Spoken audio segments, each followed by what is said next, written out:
اعوذ باللہ من الشیطان الرجیم، بسم اللہ الرحمن الرحیم۔ سورہ عنکبوت جو مکی ہے، اور ذات پروردگار نے جو اس سورہ کو عنکبوت کہا ہے اس لیے کہ تشبیہ دی گئی ہے مکڑی کے جالے کی طرف، کہ یہ مشرکین، یہ کافرین کی حیثیت، ان کی طاقت ایک مکڑی کے جالے جتنی ہے۔ الف لام میم حروف مقطعات میں سے ہے، جن کا معنی اللہ، اس کا رسول اور اہل بیت علیہ السلام ہی جانتے ہیں۔ کیا لوگوں نے یہ خیال کر رکھا ہے کہ وہ صرف اتنا کہنے سے چھوڑ دیے جائیں گے ہم ایمان لائے، اور یہ کہ وہ آزمائے نہیں جائیں گے؟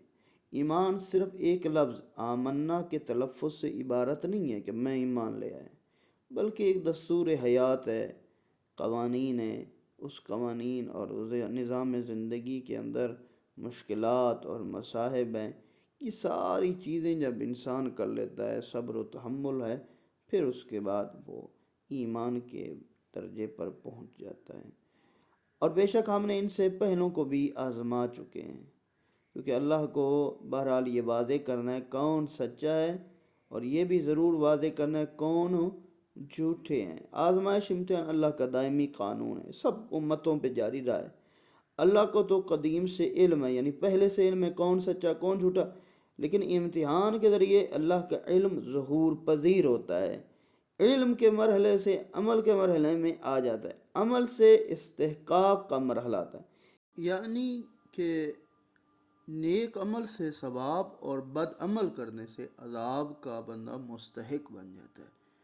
کہ انسان جب نیکیاں کرتا ہے تو اللہ تعالیٰ اس کو جنت عطا فرماتا ہے، برائیاں کرتا ہے اس پر اللہ جہنم مسلط کر دیتا ہے۔ جو اللہ کے حضور پہنچنے کی امید رکھتا ہے تو وہ باخبر رہے کہ اللہ کا مقرر کردہ وقت یقیناً آنے ہی والا ہے، بڑا سننے والا اور جاننے والا ہے۔ برائی کے مرتکب افراد کیا یہ خیال کر دیں گے وہ ہم سے بچ نکلیں گے؟ کتنا برا فیصلہ ہے جو یہ کر رہے ہیں۔ بعض اوقات ہوتا ہے نا، انسان گناہ پہ گناہ کرتا جا رہا ہے، سمجھتا ہے مجھے کوئی پوچھنے والا بھی نہیں ہے، ٹھیک ہے، میری ذات، میرے کام، میرے منصب، پیسہ، یہ سارا کچھ دنیا کے اندر جو زیادتی ظلم کرتا ہے وہ سمجھتا ہے کہ مجھے کوئی پوچھنے والا بھی نہیں ہے، وہاں پر بھی نہیں ہوگا، کوئی بھی نہیں، ایسا نہیں ہوگا۔ جو شخص برائی کرتا ہے تو وہ صرف اپنے فائدے کے لیے برائی کرتا ہے، کسی کے ساتھ زیادتی کرتا ہے۔ اللہ تو یقیناً سارے عالمین سے بے نیاز ہے، یعنی جہاد سے خود تمہیں، یہ جہاد کا یہاں پر کہا گیا ہے کہ جہاد سے دور رہنا ظلم ہے، زیادتی ہے، کہ انسان اپنی جان کو بچا کے رکھے۔ جہاں حکم ہے پروردگار کا، پیغمبر کا، امام کا حکم ہو جائے، پھر انسان کو اپنی جان نہیں بچانی چاہیے۔ جو لوگ ایمان لائے، نیک اعمال انجام دیے، ہم ان سے ان کی برائیاں ضرور دور کر دیں گے، اور انہیں ان کے بہترین اعمال کا صلہ بھی ضرور دیا جائے گا۔ ایمان کفر کا اور عمل صالح گناہوں کا کفارہ ہوتا ہے نا، انسان کافر تھا، جب ایمان لے آیا، مسلمان ہوا، کلمہ پڑھا، تو وہ اس کا کفارہ بن گیا۔ اور جو وہ گناہ کرتا رہا ہے، پھر وہ اچھائیاں کرتا ہے، تو اچھا کرنے سے اس کی برائیاں ختم ہو جاتی ہیں۔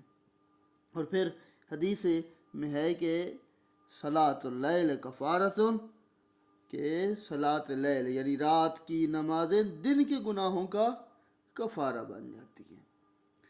پھر فرمایا ہم نے انسان کو اپنے والدین کے ساتھ اچھا سلوک کرنے کا حکم دیا ہے۔ اگر تیرے ماں باپ میرے ساتھ شرک کرنے پر تجھے الجھ جائیں تو جس کا تجھے کوئی علم نہ ہو تو ان دونوں کا کہنا نہ ماننا، تم سب کی واپسی میری طرف ہے، پھر میں تمہیں بتا دوں گا تم کیا کرتے رہے ہو۔ یہ بڑی مہم مسئلہ ہے، توجہ سے سماعت فرمائیے گا کہ اگرچہ اللہ تعالیٰ کی بندگی کے بعد اولاد پر سب سے بڑا حق والدین کے ساتھ نیکی کرنا ہے، اللہ کے مقابلے میں والدین کو بھی نظر انداز کرنا ہوگا، کیونکہ فرمایا خالق کی نافرمانی میں کسی مخلوق کی اطاعت جائز نہیں ہے۔ تین ایسے کام ہیں جہاں پر کفر و شرک و مسلمان، مومن اور کوئی مذہب و ملت کا امتیاز نہیں ہے۔ پہلا فرمایا وعدہ وفا کرنا، کہ انسان کسی کے ساتھ بھی وعدہ کرے اور اس کی وعدہ وفائی کرنی ضروری ہے۔ دوسرا، امانت کو واپس لوٹانا صحیح و سالم حالت میں، جس سے اس نے امانت دی ہے، یعنی کہ مال کی امانت بھی ہو سکتی ہے، بات کی بھی امانت ہو سکتی ہے، عزت و ناموس کی بھی ہو سکتی ہے، کہ جس اعتبار سے آپ کو امین بنایا جائے تو آپ اس کی امانت کو واپس کریں۔ تیسرا فرمایا والدین کا احترام۔ والدین جہاں سے ہوں، جس مذہب سے تعلق رکھتے ہوں، اپنے مکتب والا ہو، غیر کا ہو، کافر ہے، مشرک ہے، ٹھیک ہے، جب تک کہ وہ آپ کو حرام کام یا شرک کی طرف دعوت نہ دیں، اس وقت تک ان کی خدمت کرنی چاہیے۔ جو لوگ ایمان لائے، نیک اعمال انجام دیے، انہیں ہم حتماً صالحین میں شامل کریں گے۔ اور لوگوں میں سے کچھ ایسے بھی ہیں جو کہتے ہیں، کیا کہتے ہیں؟ ہم اللہ پر ایمان تو لے آئے، لیکن جب اللہ کی راہ میں اذیت پہنچتی ہے، تکلیف آتی ہے، تو لوگوں کی طرف پہنچنے والی اذیت کو عذاب الہی کے مانند تصور کرتے ہیں، اور اگر آپ کے رب کی طرف سے مدد پہنچ جائے تو وہ ضرور کہتے کیا ہم تو تمہارے ساتھ تھے۔ کیا اللہ کو اہل عالم کی دلوں کا حال خوب معلوم نہیں ہے؟ امن و آسائش کے دنوں میں ایمان کا اعلان کرتے ہیں بعض افراد، ٹھیک ہے، سکون تھا، اچھی زندگی گزر رہی تھی، اس وقت اعلان، لیکن جیسے ہی کوئی مشکل آئی، کوئی پریشانی آئی، فوراً کہتے ہیں کیا وجہ ہے؟ ہم تو مومن تھے، ہم تو اچھے تھے، ہم تو رسول کے ساتھ رہنے والے تھے، یہ کیا ہو گیا؟ ہمیں جناب علی زیادتی کی جا رہی ہے۔ نہیں نہیں، جس کیفیت میں ہو، جہاں پر بھی ہو، تو انسان کو اسی حالت میں شاکر رہنا چاہیے۔ اللہ نے یہ ضرور واضح کرنا ہے کہ اس بات کو کہ ایمان والے کون ہیں، اور یہ بھی ضرور واضح کرنا ہے منافق کون ہیں۔ فرمایا کفار اہل ایمان سے کہتے ہیں، کیا کہتے ہیں؟ ہمارے طریقے پر چلو تو تمہارے گناہ ہم اٹھا لیں گے، حالانکہ وہ ان گناہوں میں سے کچھ بھی اٹھانے والے، بے شک یہ لوگ جھوٹے ہیں، کیونکہ سزا اسے ملے گی جس نے جرم کیا، اور جس نے جرم کرنے پر اکسایا اسے بھی سزا ملے گی۔ لیکن یہ ممکن نہیں ہے کہ جرم کوئی کرے، سزا کسی کو ملے۔ ہوتا ہے نا، بندہ کہے کہ اس نے جناب علی ظلم کیا تھا، اس کی اولاد کے ساتھ بھی ایسا ہی ہو رہا ہے۔ نہیں، ویسا نہیں ہے۔ ظلم جس نے کیا ہے، باپ نے، ماں نے زیادتی کی ہے، تو وہ انہی کو عذاب میں گرے گا۔ وہ اولاد کو جو مل رہا ہے وہ ان کا اپنا کیا ہوا ہے کہ سزا ہے، نہیں کہ والدین کی کیے ہوئے سزا انہیں مل رہی ہے۔ اور پھر فرمایا بوجھ ہر کسی نے اپنا خود ہی اٹھانا ہے، کسی نے کسی کی جگہ پہ نہیں۔ البتہ یہ لوگ اپنے بوجھ ضرور اٹھائیں گے، اپنے بوجھوں کے ساتھ مزید اور بوجھ ڈال دیا جائے گا کہ قیامت کے دن ان سے ضرور سوال ہوگا اس بہتان کے بارے میں جو وہ باندھتے رہیں۔ ایسا نا، اللہ پہ باندھتے رہیں، کیا دوسروں پہ باندھتے رہیں کہ یہ کیا ہو، کچھ بھی نہیں ہوگا، ٹھیک ہے، اللہ تعالیٰ ہمیں کچھ بھی نہیں کہے گا۔ بے شک ہم نے نوح کو ان کی قوم کی طرف بھیجا تو ان کے درمیان 50 سال کم 1000 سال رہے، یعنی 950 سال رہے۔ پھر طوفان نے انہیں اس حال میں اپنی گرفت میں لے لیا کہ وہ ظلم کا ارتکاب کر رہے تھے۔ پھر ہم نے نوح اور کشتی والوں کو نجات دی اور اس کشتی کو اہل عالم کے لیے نشانی بنا دیا۔ یعنی کیا؟ اگر انسان اپنے نبی کی بات نہیں سنتا تو وہ نبی بد دعا کرتا ہے، اپنی امت کا عذاب آتا ہے۔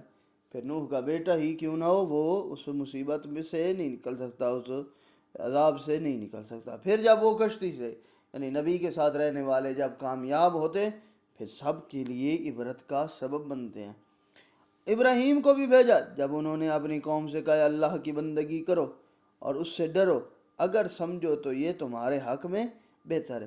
تم تو اللہ کو چھوڑ کر بس بتوں کو پوجتے ہو، جھوٹ گڑھ لیتے ہو، اللہ کے سوا تم جن کی پوجا کرتے ہو وہ تمہیں رزق دینے کا اختیار نہیں رکھتے، لہٰذا تم اللہ کے ہاں سے رزق طلب کرو، اسی کی بندگی کرو، اسی کا شکر ادا کرو، تم اسی کی طرف پس پلٹائے جاؤ گے۔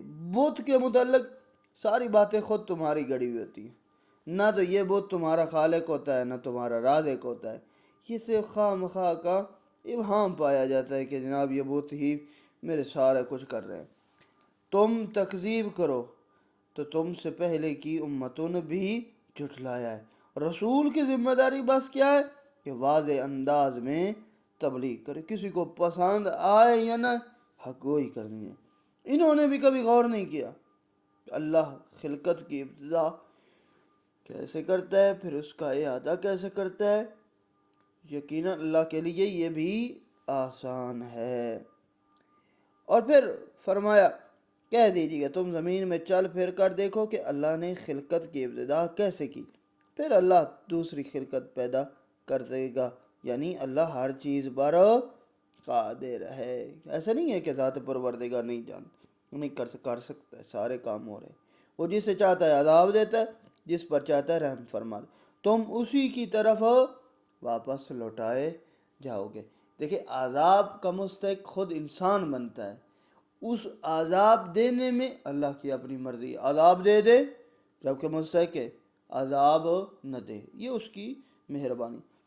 فرمایا پھر تم اللہ کو نہ زمین میں عاجز بنا سکتے ہو نہ آسمان میں، اللہ کے سوا کوئی تمہارا کار ساز، کام کرنے والا اور مددگار بھی نہیں ہے۔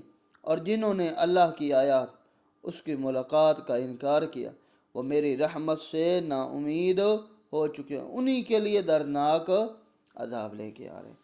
تو اسے ابراہیم کی قوم کا صرف یہ جواب تھا کہ وہ کہیں انہیں قتل کر ڈالو یا جلا دو، لیکن اللہ نے انہیں آگ سے بجھا لیا۔ ایمان والوں کے لیے یقیناً اس میں نشانیاں ہیں۔ اور ابراہیم نے کہا کیا کہتا ہے، تم صرف اس لیے کہ اللہ کو چھوڑ کر بتوں کے لیے بیٹھے ہو کہ تمہارے درمیان دنیاوی زندگی کے تعلقات ہیں، پھر قیامت کے دن تم ایک دوسرے کا انکار کرو گے اور ایک دوسرے پر لعنت بھیجو گے، اور جہنم تمہارا ٹھکانہ ہوگا اور تمہاری کوئی مدد بھی نہیں کی جائے۔ آپس کے تعلقات، برادری کی بندشی سبب ہے کہ تم اپنی برادری کے رسم و رواج سے باہر سوچتے نہیں ہو۔ اس وقت لوط ان پر ایمان لے آئے اور کہنے لگے میں اپنے رب کی طرف سے ہجرت کرتا ہوں، اور بے شک بڑا غالب آنے والا، حکمت والا ہے اللہ کا۔ ہم نے ابراہیم کو اسحاق اور یعقوب دیے، ان کی اولاد میں نبوت کی کتاب رکھ دی، انہیں دنیا ہی میں اجر دے دیا، آخرت میں وہ صالحین سے ہوں گے۔ لوط کو بھی رسول بنایا۔ جب انہوں نے اپنی قوم سے کہا بے شک تم اس بے حیائی کا ارتکاب کرتے ہو جس کا تم سے پہلے اہل عالم میں سے کسی نے بھی ارتکاب نہیں کیا، لواط کیا کرتے تھے، یعنی ہم جنس پرستی، مرد کے ساتھ اپنی خواہشات پوری کرتا تھا۔ کیا تم شہوت رانی یعنی مردوں کے پاس جاتے ہو اور راہ زنی کرتے ہو یعنی انتظار میں رہتے ہو، ٹھیک ہے، پھر محافل میں برے کام کرتے ہو۔ پس ان کی قوم کا جواب صرف یہ تھا کہ وہ کہیں ہم پر اللہ کا عذاب لے آؤ اگر تم سچی ہو۔ یہ حضرت لوط کی قوم کہتی تھی، بڑی بری تھی، اس بدفعلی میں، بد کرداری میں مبتلا ہو کر پھر کہتے تھے کہ تم سچے ہو نا، ٹھیک ہے، بلاؤ حضرت خدا کو اور کہو کہ میرے اللہ عذاب بھیج۔ لوط نے کہا میرے رب ان مفسدوں کے خلاف میری مدد فرما۔